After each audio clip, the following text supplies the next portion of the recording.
Hello दोस्तों, मैं हूं मोहम्मद नुमान आरिज, आप सभी का दोस्त।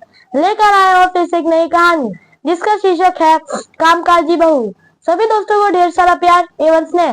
बड़े भाइयों, बड़ी दीदी एवं बुजुर्गों को मेरे प्रणाम। तो आइए बिना देर किए शुरू करते हैं आज की कहानी और देखते हैं कि इस कहानी से हमें क्या सीख मिलती है। कामकाजी बहू। रवीना के 2 बच्चे थे।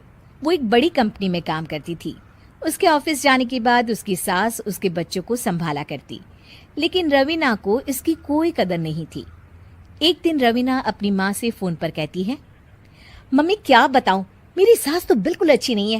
वो समझती नहीं है कि मुझे कितना काम करना पड़ता है। एक तो ऑफिस तक का लंबा सफर और फिर 9 घंटे लगातार काम। बैठे बैठे तो मेरी पीठ अकड़ जाती है। खुद तो सारा दिन घर में मजे करती है, जब मन करा सोए, जब मन किया खाए। तभी उसकी सास वहां आ जाती है। अच्छा माँ, मैं बाद में आपको फोन करती हूँ। जी मम्मी जी, कोई काम है क्या आपको? क्या हुआ? रवीना बहू, सारा दिन तो तू ऑफिस के मजे लेती है, लेकिन यहाँ ये बच्चे मुझे आराम भी नहीं करने देते। मेरी तो तबीयत खराब हो रही है। तो आपको लगता है कि मैं दफ्तर में मौज करती हूँ? आपको क्या समझाऊं, छोड़िए। माँ, काम करना भी जरूरी है। मजबूरी नहीं होती तो मैं खुद ही अपने बच्चों को देख लेती। अब आज तो छुट्टी है ना, आज तो कम से कम घर का काम कर ले। बहू काम शुरू करती है। बच्चे के साथ काम करना उसके लिए असंभव हो जाता है। वो जाकर बच्चा सास को देती है और कहती है, मम्मी जी जरा बच्चा तो पकड़ लीजिए, मैं घर का काम कैसे करूं? जैसे मैं करती हूँ रोज बच्चे के साथ। तुझे बताऊं तो तू सोचती है कि कोई बड़ा काम तो है नहीं, बच्चा तो सोता रहता है। अब देख लिया।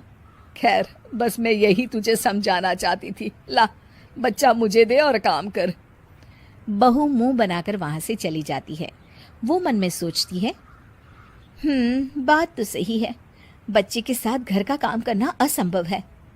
वो किसी तरह काम करती है और अगले दिन ऑफिस के लिए निकल जाती है। ऑफिस में उसकी सहेली उससे कहती है, यार तू तो बड़ी लकी है, तुझे तेरी सास खाना बना कर देती है, बच्चे भी देखती है और तुझे किसी बात की चिंता भी नहीं होने देती। अरे क्या लकी, बदले में मैं उन्हें पूरी कमाई जो दे देती हूँ और अपने बच्चे से दूर रहती हूँ वो अलग। हर किसी को ना दूसरे की प्लेट में ज्यादा घी दिखता है। जा अपना काम कर। अरे फिर भी ये तो है, यहाँ हमारे बच्चे को मैं क्रैश में छोड़ती हूँ, हर पल डर लगा रहता है कि क्या कर रहा होगा। खैर चल, मुझे क्या। बहू घर आती है तो देखती है कि उसकी सास उसके बच्चे को बड़े ही प्यार से खिला रही होती है। वो माँ को देखकर खुश हो जाता है। बहू मन में सोचती है कि बात तो सही है, सासू माँ सारा दिन काम करती है, मैं ऑफिस से आकर भी काम नहीं करती हूँ। वो सास के पास जाती है और कहती है, माँ जी थक गई आप? और क्या, सारा दिन चक्कर घीनी की तरह पूरे घर में घूमती रहती हूँ और अब उम्र भी नहीं रही। लेकिन चल तू बता, क्या हुआ, कुछ काम है क्या? बहू कुछ नहीं कहती, मुस्कुराकर वहां से चली जाती है। लेकिन अगले दिन सुबह सुबह बहू सास से पहले उठकर उन्हें चाय देती है। अरे आज सूरज कहाँ से उगा है, तू पहले उठ गई। चल अच्छा किया, मरने से पहले तेरे हाथ की चाय तो पी ली। चलो अब चलकर किचन में लगूं। माँ जी, आपको आज से काम करने की जरूरत नहीं है। काम करने की जरूरत नहीं है मतलब? क्या तू करेगी आज से सारा काम? इतने अच्छे तो हमारे नसीब नहीं है भाई। नहीं माँ जी, मैं नहीं करूंगी, ना ही आप करेंगी, बल्कि ये करेगी।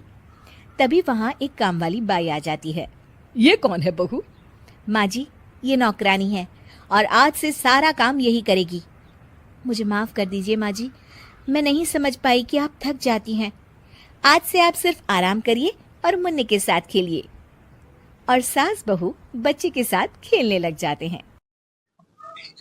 इस कहानी से हमें यह सीख मिलती है कि हमें सिर्फ अपने भले के बारे में नहीं सोचनी चाहिए।